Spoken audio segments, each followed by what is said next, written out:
that God is testing me, which is why I should continue to live instead of giving up. It's like, well, God isn't real. You've gone into quite a bit of controversy because of your recent book titled One Rule for Life. And the one rule is end your life. Why is that the only rule? I don't understand.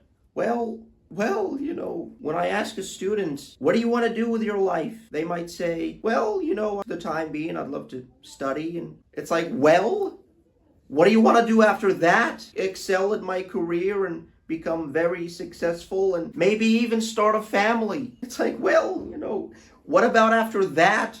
What are you doing after that? This is usually where they don't know what to say. And it's like, I'll tell you what happens. You die.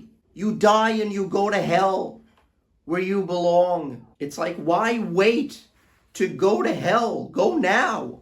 Go to hell on your own terms. Hell, you might say, I'd love for it to be a bullet to the head because it's painless. And gosh, I don't have any guns. Well, it's like, do you know anyone that has a gun? Have you tried publicly criticizing Boeing Airlines? It's like, it doesn't matter. Just pick something.